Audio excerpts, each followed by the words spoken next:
오늘 아브라함에 관한 세 번째 시간, 창세기 15장 5절부터 7절까지 함께 읽겠습니다. 그를 이끌고 밖으로 나가 이르시되 하늘을 우러러 무표를 셀 수 있나 보라. 또 그에게 이르시되 내 자손이 이와 같으리라. 아브라함이 여호와를 믿으니 여호와께서 이를 그의 의로 여기시고 또 그에게 이르시되 나는 이 땅을 내게 주어 소유를 삼게 하려고 너를 갈대아인의 우르에서 이끌어낸 여호와니라. 아멘. 이 말씀이 굉장히 중요합니다. 특별히 그 6절에 있는 말씀, 아브라함이 여호와를 믿으니 여호와께서 이를 그의 의로 여기시고. 그래서 여러분 교재에 이제 14페이지 보면 로마서에 있는 말씀도 있지만 로마서에서 사도 바울이 이 사건을 인용하면서 소위 칭의론이라고 하는 의롭다 하심을 입었다. 뭘 통해서요? 믿음을 통해서 우리가 의롭게 되었다. 이 교리를 정립을 하는데 이 사도 바울의 칭의론을 어떻게 해석하느냐에 따라서 굉장히 많은 논란이 있었고 교파들이 나눠지기도 했습니다.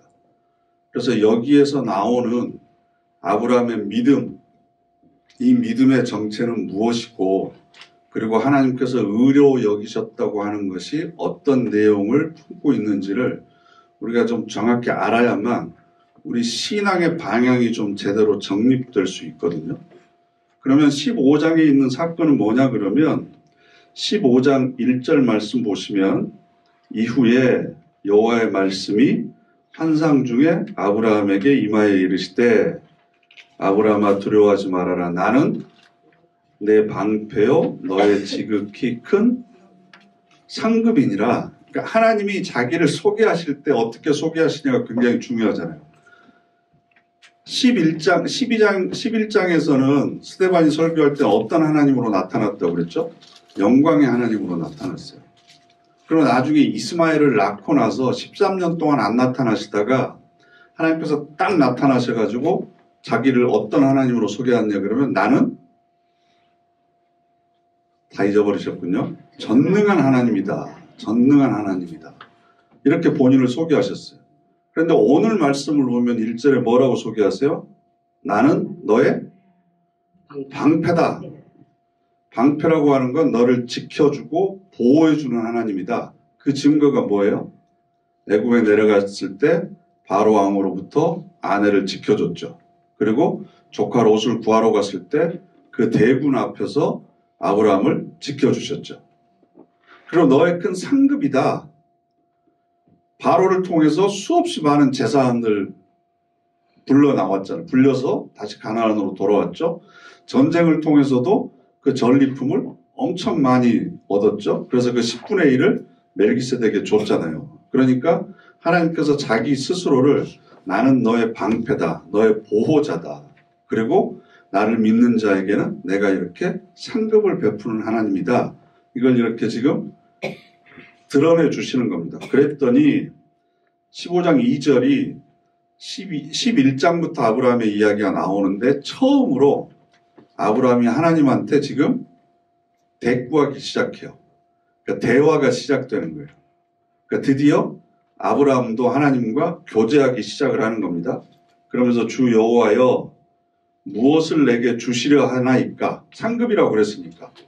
또 뭔 상을 또 저에게 주시려고 하십니까? 나는 자식이 없사오니 나의 상속자는 이 다메섹 사람 엘리에셀이니이다. 저는 이제 이미 가질 만큼 다 가지고 누릴 만큼 다 누렸으니까 더 이상 저는 욕심이 없습니다. 다만 상속자가 없으니까 제 종 중에서 엘리에셀을 상속자로 삼겠습니다. 그랬더니 하나님께서 아브라함이 또 이르되 주께서 내게 씨를 주지 아니하셨으니 이 말 속에는 그 여러 가지 의미가 있죠. 왜 약속을 지키지 않습니까? 지금 몇 년이 지났는데 왜 나에게 상속자를 주지 않습니까? 라고 하는 원망과 불평이 약간 섞여 있겠죠. 내 집에서 길린 자가 내 상속자가 될 것이니라. 그러니까 제가 이렇게 결정할 수밖에 없었던 이유는 하나님의 약속을 아직까지 안 지키고 계시기 때문입니다. 내 나이가 지금 100살이 다 돼가는데 이제는 후계자를 정해야 되지 않겠습니까? 그래서 우리 집에서 길렀다. 그러니까 어렸을 때부터 계속 그 과정을 봐왔던 엘리에셀로 하겠다라는 겁니다. 그랬더니 하나님께서 5절에 이끌고 밖으로 나가서 이르시되 하늘을 우러러 무별을 셀 수 있나 보라. 별을 셀 수 있어요? 없어요? 없어요. 또 그에게 이르시되 내 자손이 이와 같으리라. 이렇게 많아질 것이다. 그랬더니 아브라함이 하나님을 여호와를 믿었대요. 믿었어요. 그랬더니 여호와께서 이를 그의 의로 여기시고 라는 겁니다. 그래서 여기서 믿음으로 의롭게 된다. 믿음으로 구원을 얻는다. 라는 교리가 여기에서부터 만들어지기 시작을 하는 거예요. 그러면 여러분에게 물어볼게요. 믿음이 구원을 얻는 조건인가요? 아브라함이 믿어서 의롭게 됐잖아요.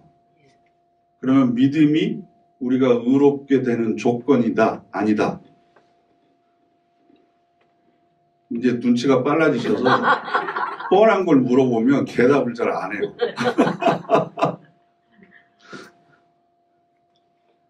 문장의 구조를 보면 믿음으로 인해서 의롭게 되었다. 믿음으로 구원을 받았다. 그러면 믿음이 구원의 조건이 되는 거죠. 그러면 그 믿음이 누구의 믿음인가라는 거죠. 그 믿음이 어디에서부터 생겨났는가. 그래서 저희 교재 13페이지에 밑에 질문이 하나 있죠. 함께 읽어보실까요? 왜 하나님은 갈대아 우르가 아닌 이 장면에서 아브라함의 믿음을 근거로 한 의를 인정해 주시는가? 이게 무슨 뜻이야 그러면 아브라함이 태어날 때부터 믿음이 좋았다. 우리하고 다른 믿음의 유전자를 가지고 있었다. 그래서 갈대아 우르 지역에 있을 때 아브라함이 야, 이 사람들은 바알도 섬기고 아세라도 섬기고 뭣도 섬기고 그런데 내가 들어보니까 여호와라고 하는 신이 있는데 여호와라는 신이 가장 합리적이고 능력 있고 그런 신인 것 같다. 그래서 내가 여호와를 믿어야 되겠다라고 결정을 했습니까? 그런 과정을 통해서 아브라함이 하나님에 대한 믿음을 가졌냐는 거죠. 만약에 그랬다면 수많은 신들 가운데서 아브라함이 하나님을 선택하고 하나님에 대한 믿음을 자기가 먼저 확증했다면 그 믿음을 어디에서 칭찬을 해줘야 되냐 그러면 갈대아 우르에서부터 칭찬을 해줬어야지 11장 마지막이나 12장 시작하면서 너 본토 친척 아비집을 떠나 내가 너에게 명하는 곳으로 가라. 그랬을 때 순종하고 떠나는 아브라함의 믿음을 그때 칭찬을 해주고 그 믿음을 의로 여겼어야 맞다는 거예요. 믿음의 출처가 아브라함이라고 한다면. 그런데 왜 12장, 13장, 14장을 거치고 나서 왜 15장에 가서야 아브라함의 믿음을 하나님께서 의로 여기셨느냐라는 거죠. 그러면 여기서 말하는 믿음이라고 하는 것은 아브라함에게서 스스로 생겨난 믿음이 아니라는 거예요. 영광의 하나님으로 나타나셔서 이상 중에 환상을 보여주시고 강하게 밀어붙여서 갈대아 우르에서 하란까지 옮기게 하시고 거기에서 또 아버지가 죽으니까 이 국경을 넘을까 말까 고민하고 있던 아브라함에게 한 번 더 나타나셔서 내가 너에게 명하는 땅으로 가라. 이렇게 해서 한 번 더 밀어붙이고 그럼 약속의 땅에서 살아야 되는데 가뭄이 들었다고 또 이집트로 내려가잖아요. 이집트에 내려가는 아브라함을 꾸짖는 게 아니고 하나님께서 함께 가셔서 아내를 팔아버렸잖아요. 그러면 땅에 대한 약속도 지금 지킬 수 있는 근거가 없어지는 거고 아내도 바로한테 줘버리면 그 어디서 애를 낳아요. 그럼 땅과 민족에 대한 약속을 아브라함은 지킬 수 있는 하나님이 지킬 수 있는 근거를 전부 다 버려버렸다고요. 그런데도 불구하고 하나님께서는 바로를 꾸짖으시고 오히려 그것을 선한 걸로 바꿔놓으셨어요. 그래서 다시 올라오게 한 거죠. 그래서 이제 하나님이 어떤 분이신지를 아브라함이 점점 깨달아 가니까 아브라함이 사람을 의지하는 게 아니구나. 내 안전은 내가 지킨다고 지켜지는 게 아니구나. 그래서 롯을 분가를 시키는 거고 하나님의 동산 같은 그 좋은 땅을 양보할 수 있었던 것도 하나님께서 상급을 베풀어 주셔야 부가 쌓이는 거지. 인간적인 조건에서 이것저것 따진다고 되는 게 아니구나. 그래 좋다. 네가 더 좋은 땅으로 가라. 이렇게 선택할 수 있는 믿음도 이집트에서 생긴 거라는 거죠. 그리고 318명 그 별로 되지도 않는 사람들 데리고 4개의 왕들이 연합한 그 연합군을 쳐들어가잖아요. 조카 롯을 구하려고. 이런 배짱이 어디서 나왔겠느냐. 와, 이집트 대제국의 황제 파라오 태양신의 아들도 하나님 앞에서는 꼼짝 못하는 존재구나. 내가 믿는 하나님이 이런 존재구나. 이걸 깨달았으니까 300명 데리고 가서 몸을 던지는 거죠. 바로 앞에서도 나를 구해주셨는데 이런 조물애기들 몇 명이 연합했다고 이걸 하나님께서 안 지켜주셔? 그래 구출해 오잖아요. 이런 과정들을 거쳐가면서 하나님에 대한 아브라함의 믿음이 성장되고 성숙되어져 가는 과정이 있었다는 거죠. 그러니까 우리는 보통 믿음 그러면 그 믿음의 주체가 나라고 생각해요. 내가 믿었다고 생각해요. 그래서 그 믿음의 주인공이 나라고 생각하는데 여러분들이 처음부터 지금의 이 믿음을 가지고 있었는가를 한번 곰곰이 생각해 보시라는 거죠. 이걸 내가 꺼내 놓을 수 있는 것인가? 그래서 창세기 15장에서 나오는 아브라함이 여호와를 믿으니 했을 때 우리는 어쩔 수 없는 문법 때문에 아브라함이 믿었다라고 지금 서술을 하고 있지만 엄연하게 얘기하면 하나님이 아브라함에게 이런 믿음을 갖도록 지금까지 인도해 오신 거고, 그죠?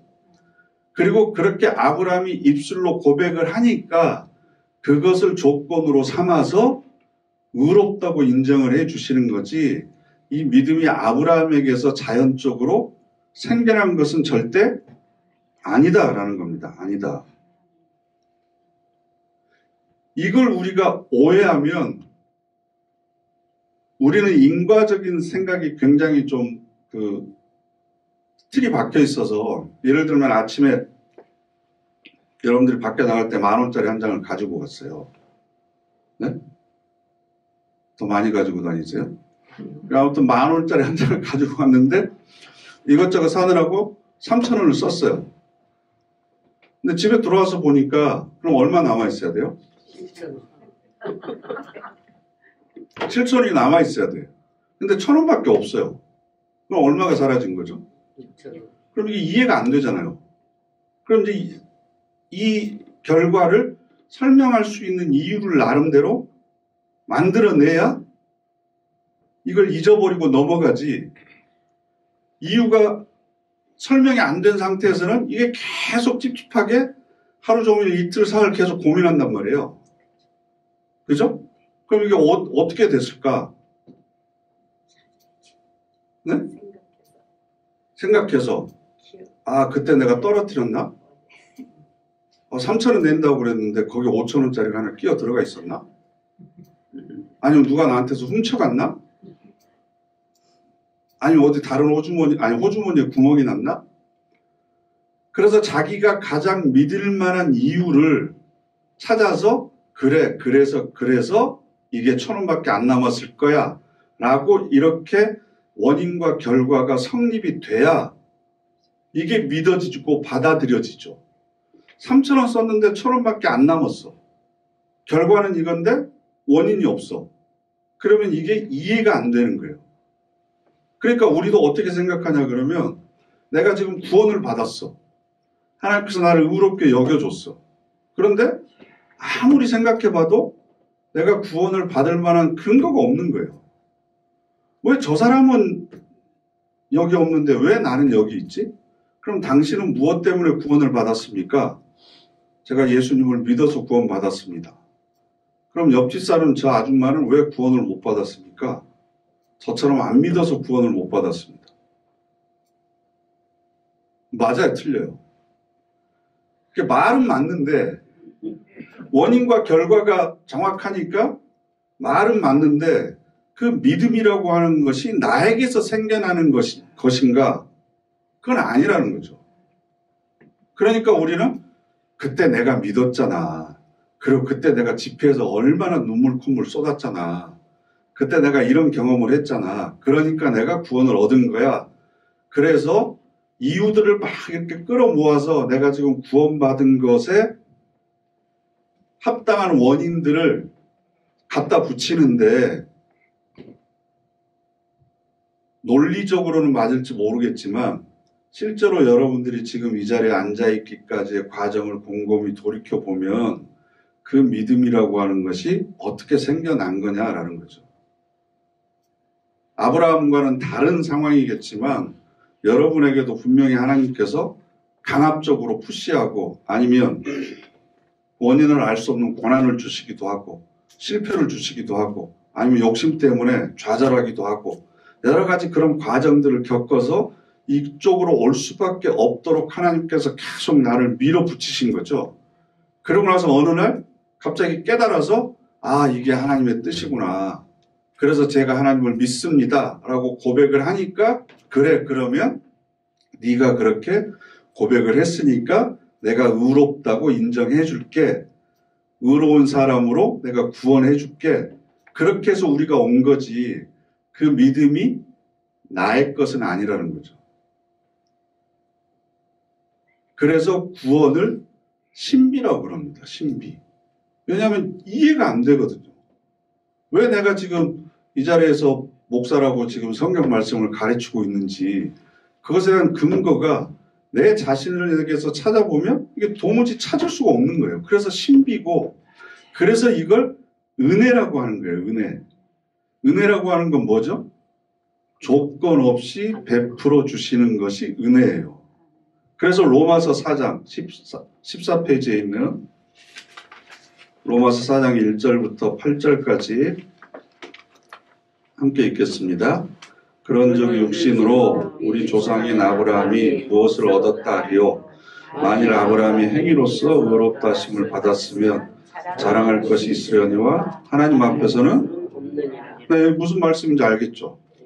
행위로서 의롭다 하심을 받을 게 없었다는 거예요. 왜냐하면 아브라함이 스스로 선택해서 하나님을 믿은 것도 아니고 순종해가지고 간 것도 아니고 중간에 지지부진 질질 끌고 그랬는데 하나님 계속 밀어붙이신 거고 애굽에 내려간 것도 불순종해서 내려간 거고 이 모든 것들을 다 하나님께서 만드셨기 때문에 자랑할 것이 하나도 없어요.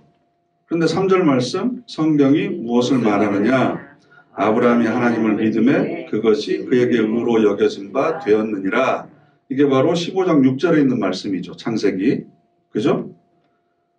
4절부터 5절 일하는 자에게는 그 싹시 은혜로 여겨지지 아니하고 보수로 여겨지거니와 일을 아니할지라도 경건하지 아니한 자를 의롭다 하시는 이를 믿는 자에게는 그의 믿음을 의로 여기시나니 일한 것이 없이 하나님께 의로 여기심을 받는 사람의 복에 대하여 다윗이 말한 바 불법이 사함을 받고 죄가 가려짐을 받는 사람들은 복이 있고 주께서 그 죄를 인정하지 아니하실 사람은 복이 있도다 함과 같으니라. 아멘. 여기서 싹시라고 하는 개념이 나와요. 싹은 보수잖아요. 보수. 내가 하루 종일 10만 원어치 일을 했어요. 그러면 그 10만 원어치 일을 한 것에 대해서 10만 원을 내가 받았어요. 이게 싹시죠. 보수. 이건 내가 당연히 받아야 될 대가죠. 그러면 그 10만 원을 나에게 준 사람에게 내가 은혜를 입었다고 생각하는 건가요? 아니잖아요. 당연한 거잖아요. 근데 내가 일을 아니할지라도 내가 일을 안 했는데 나에게 10만 원을 줬어요. 그러면 그것은 조건이 없는데 나에게 베풀어 주셨으니까 은혜가 되는 거죠. 그죠? 그러면 자랑할 것이 있어요, 없어요? 있어요.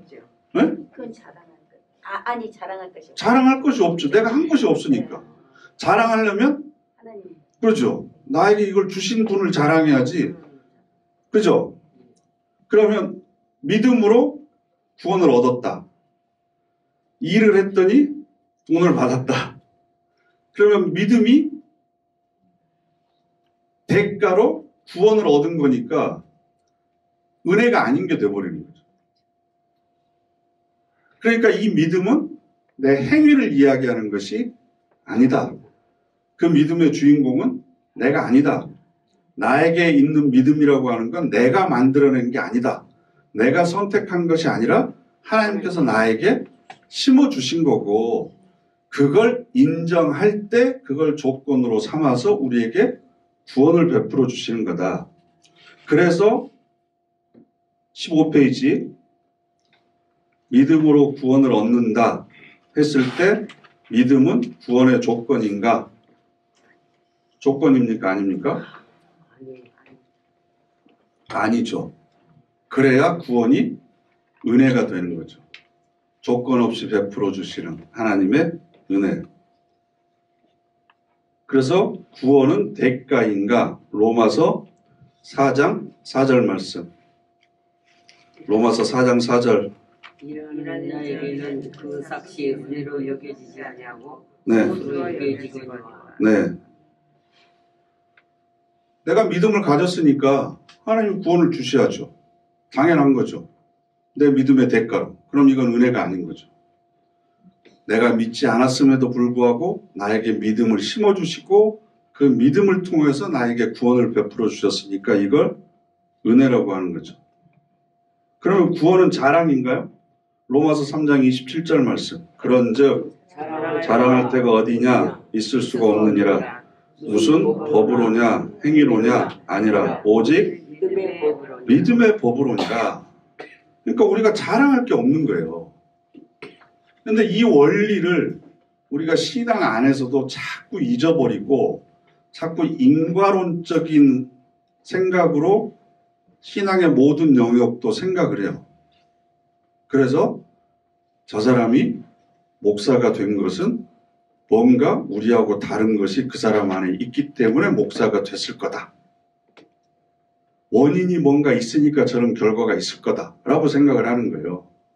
여러분들이 저에 대해서 그렇게 생각해 주는 건 고맙지만 그걸 만약에 제가 그렇게 생각한다면 그건 교만이 되는 거고 자랑이 되는 거예요. 이게 우리 직분에도 이상하게 이런 생각들이 있어요. 직분도 하나님께서 우리에게 구원을 대가 없이 조건 없이 주셨듯이 직분이라고 하는 것도 하나님께서 우리에게 은혜로 베풀어 주신 거거든요. 그런데 내가 왜 권사인지, 내가 왜 집사이고 안수 집사거나 장로인지를 자기 안에서 이유를 찾으려니까 잘 발견하기가 어려운 거예요. 그럼 왜 1,000원밖에 안 남았지? 이유를 우리가 만들어야 되잖아요. 그래서 내가 교회를 오래 다녀서 그래. 그때 내가 뭘 열심히 해서 그래. 무슨 부장 10년 해서 그래. 이래가지고 꼭 자기 행위에서 뭔가 조건을 찾아가지고 내가 현재 이 결과에 있는 것을 설명하려고 한다고요. 그죠? 그러면 현재 이 직분이 대가가 되는 거지 은혜가 되는 게 아니거든요. 이해가 되세요? 그리고 항상 우리도 그런 관점에서 모든 걸 바라봐요. 교회 안에서도. 저 사람이 저런 일을 하는 것, 저런 직책을 맡는 것, 혹은 이런 일을 감당하는 것은 뭔가 저 사람에게 이유가 있을 거다. 그러면 나중에 거꾸로 생각해서 교회에서 누구를 뽑는다, 아니면 누가 뭐 회장을 한다, 뭘 한다 그러면 그럴 만한 일을 할 만한 조건이 있는 사람을 우리가 뽑는다고요. 세상적으로는 그게 굉장히 합리적인 방법이지만 이건 신앙적인 원리는 아니잖아요. 내가 조건이 있어서 이 자리에 있는 것이 아니듯이 하나님께서는 우리의 조건을 통해서 일을 하시는 분이 아니잖아요. 하나님께서 우리의 조건을 보시고 그 조건을 사용하셔서 일을 하시려면 우리의 능력이나 재질이나 재능을 가지고 일을 하시려면 왜 우리를 이 자리에 앉혀 놓으셨겠어요? 더 훌륭한 사람들이 얼마나 많이 있는데. 조건을 보시고 우리를 선택하신 분도 아니고 우리의 능력이나 자질을 보시고 우리에게 직분을 맡겨주신 것도 아닌다면 마찬가지로 앞으로 내가 무슨 일을 하든지 그것은 그 원인이 어디 있냐 나에게 있는 게 아니라 하나님이 대가 없이 베풀어 주신 은혜 때문에 내가 하는 거다. 은혜 때문에. 이 생각이 없으면 자꾸 그 원인을 찾으려고 그러는 거예요. 그러다 보면 우리가 스스로를 평가하는 사람이 돼요. 이래서 되고 안 되고 기준을 정해놓고 우리 기준에 맞춰서 이러니까 저 사람은 돼, 이러니까 저 사람은 안 돼, 이런 식으로 얘기를 하다 보면 결국은 우리가 모두가 다 행위의 법에 의해서 서로를 심판하게 되는 거죠. 믿음의 법으로 따지면 우리 모두가 다 하나님 앞에서 자랑할 것이 하나도 없다는 자랑할 것이. 곰곰이 생각을 해보세요. 우리 마음을 감동시켜 주신 분도 성령님이시잖아요. 그리고 여러분들이 태어나서부터 지금까지 여러분들의 삶에 일어난 수많은 사건들을 기가 막히게 이게 조화되고 일치되고 이렇게 조직화돼가지고 그때 그 순간 딱 내가 마음이 확 열리고 고백을 하고 그리고 하나님을 믿습니다. 눈물을 흘리고 이 모든 것이 하나님께서 다 내 인생을 기가 막히게 연출하고 끌고 오신 것의 결과이지 내가 여기도 가보고 저기도 가보고 이것저것 공부해보고 그러다 보니까 역시 교회가 제일 나은 것 같아. 그래서 우리가 선택해서 믿음을 갖기 시작한 건 아니잖아요. 그러니까 믿음이라고 하는 건 하나님께서 구원하시려고 하는 그 대상에게 결과를 주시기 위해서, 구원이라고 하는 결과를 주시기 위해서 조건을 찾는 것이 아니라 고백할 수밖에 없는 자리까지 끌고 오시는 것, 이게 바로 믿음이죠. 그러니까 그 믿음이 내 것이 아니라는 겁니다. 그래서 나중에 하나님께서 내 아버지가 되시고 예수께서 저의 구주가 되십니다라고 하는 고백을 우리가 하도록 다 만들어 놓으셔놓고 그때 그 고백을 하면 그래? 그러면 그걸 조건 삼아서 내가 너를 의롭다고 해주마, 의롭다고 인정해주마, 내가 너를 구원해주마. 이게 바로 하나님께서 우리를 지금까지 인도해 주신 거죠. 그래서 십자가는 하나님의 능력이요 하나님의 지혜다 라고 성경에서 선언하고 있는 이유가 뭐냐 그러면 우리가 생각하고 있는 이 상식적인 논리로는 도저히 이해가 안 되니까 그걸 하나님의 지혜라고 그러는 거죠. 이걸 신비라고 그러는 거고. 그럼 16페이지 마태복음 7장 22절부터 23절까지 함께 읽겠습니다. 그날에 많은 사람이 나더러 이르되 주여 주여 우리가 주의 이름으로 선지자 노릇하며 주의 이름으로 귀신을 쫓아내며 주의 이름으로 많은 권능을 행하지 아니하였나이까 하리니 그때 내가 그들에게 밝히 말하되 내가 너희를 도무지 알지 못하니 불법을 행하는 자들아 내게서 떠나가라 하리라. 아멘. 그럼 보세요. 주의 이름으로 이 사람들이 뭘 했어요? 선지자 노릇을 했어요. 선지자 예언자예요. 하나님의 말씀을 전했어요. 저처럼. 주의 이름으로 귀신을 쫓아냈어요. 더러운 영을 쫓아냈어요. 그리고 주의 이름으로 많은 권능을 행했어요. 그런데 결론이 뭐죠? 내가 너희를 도무지 알지 못하니 불법을 행하는 자들아 내게서 떠나가라. 이 말씀이 굉장히 무서운 말씀인데요. 그러면 구원의 조건은 우리가 나중에 하나님 나라에 들어갈 조건은 주의 이름을 부른다고 들어가는 것도 아니고 그죠? 선지자 노릇하거나 귀신을 쫓아내거나 많은 권능을 행하는 것 즉 우리의 행위나 업적이나 경력 때문에 구원받는 것도 아니다. 나중에 하나님 나라에 갔는데 하나님 제가 권사를 30년을 했고 교회를 몇 개를 세우고 제가 여신도 회장을 몇 번이나 했고 네? 그래서 여기도 좋아졌고 저기도 좋아졌고 이렇게 많은 일을 했습니다. 네가 누구인지 내가 도무지 알지 못한다. 이러면 얼마나 허탈하겠어요. 나름대로 세상적인 재미나 쾌락 이거 다 버리고 그래도 열심히 봉사하고 섬긴다고 주님의 이름으로 막 하기는 했는데 불법을 행했다라고 이야기를 하면 이게 얼마나 억울하겠습니까? 이게 바로 믿음의 정체를 이야기하는 거죠. 믿음의 정체. 그건 바로 하나님을 얼마나 우리가 의식하면서 살고 있는가라는 거죠. 하나님을 의식하면서. 이것을 중요한 건요. 우리가 이게 중요해요. 22절에 우리가 여러 사람들이 모였으니까 그날에는 많은 사람이라고 되어 있는데 이걸 나라고 해서 주어를 바꾸면 하나님 내가 이거예요. 내가 선지자 노릇했고 내가 더러운 귀신 쫓아냈고 내가 많은 권능을 행했습니다. 이 말을 오늘의 주제로 바꿔보면 뭐예요? 내가 그렇게 믿었더니 하나님이 그렇게 구원해 주신 것 아닙니까? 이런 뜻이에요. 주어가 누구예요? 믿음의 주체가 이런 능력이나 권능을 행한 것의 주체가 누구예요? 내가 했다고 착각하는 거예요. 내가 했다고. 이것도 하나님께서 나에게 믿음을 심어주시고 감동을 주시고 이런 일들을 행할 수 있는 능력도 주시고 지혜도 주셔서 하나님께서 나를 통해서 하신 것입니다. 그러면 나중에 우리가 하나님 앞에 섰을 때 이렇게 고백을 해야 되는 게 아니라 어떻게 고백을 해야 되겠어요? 저는 아무것도 한 것이 없습니다.